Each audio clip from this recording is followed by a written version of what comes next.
Hi, I'm Jesse. Welcome to Coin Laundry Games. This is the first ever devlog for my 2D handcrafted semi-open world platformer, Cavalier, inspired by my actual real-life Cavalier King Charles puppy who we like to call Humphrey. We got Humphrey about 7 months ago.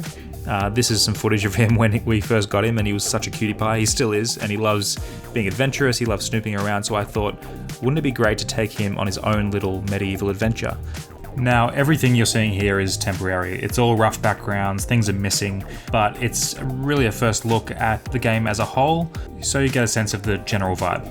I spoke to my wife about what sort of adventure he should go on, whether it's space-themed or pirate-themed, and she thought, well, the word Cavalier, which is his breed, really suits the medieval style, so I thought, yeah, perfect, I'll put him in a little Camelot story and have him be a sort of swashbuckling Errol Flynn type hero and go on his own little romp.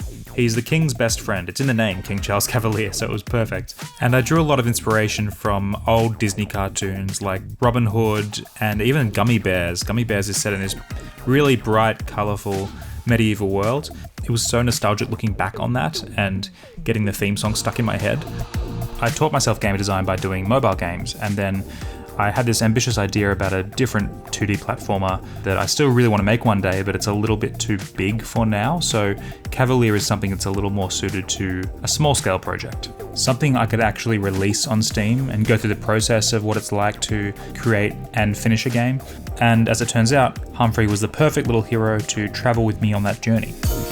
I come from a film background, and it's something I still do. I'll always love making films, but in the meantime, I've found game development to be such a great way to satisfy that creative urge since 2020 when I began. You know, with games, you can just have an idea, implement it right away.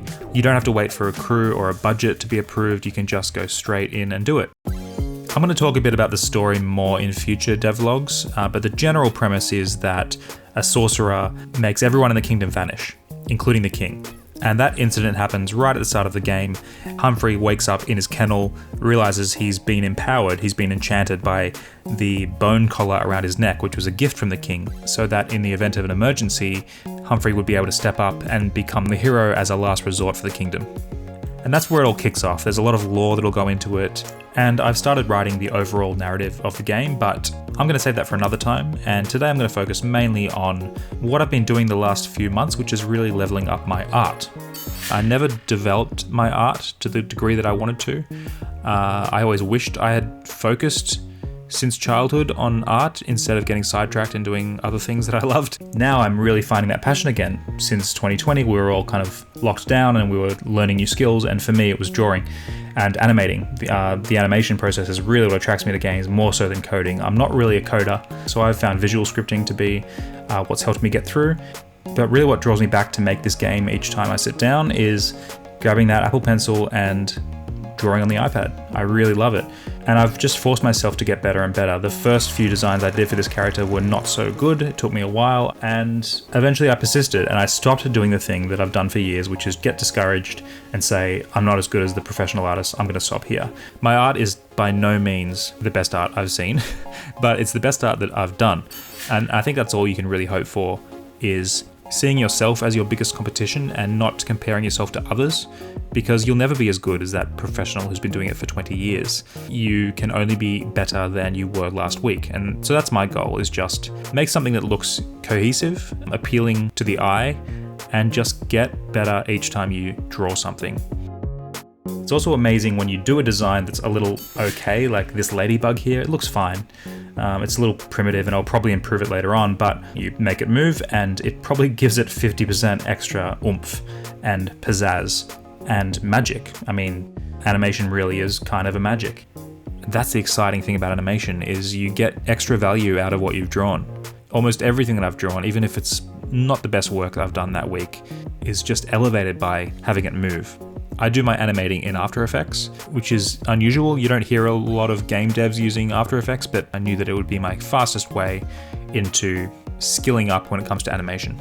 Another thing I really liked animating were these carnivorous plants that spring up at you as you jump over them. I was playing around with the idea of these being falling platforms that if you stay too long on them, they fall down. But I thought it would be more fun to have them actually attack you. The idea behind the enemies in this world is that when the king disappears and all of the people in the kingdom disappear, only Humphrey is left, except for all these magically enchanted items that are wreaking havoc. Those are the things that Humphrey has to fight against. I didn't want him to be slaughtering animals, stabbing living beings with his cute little wooden sword. I wanted him to be smashing objects that don't really matter because they don't really exist. So it's kind of a Beauty and the Beast style. Everything's enchanted, everything's come to life, and Humphrey can smash his way through this enchanted magical playground.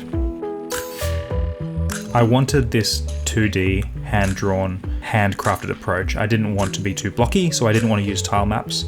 I did use tile maps at first to block out the environment, but now I've settled on sprite shapes, which is a great way in Unity to create tiles but then kind of bend them and warp them into a more organic texture, a more organic shape, so you get hills and valleys and everything's not so confined to squares.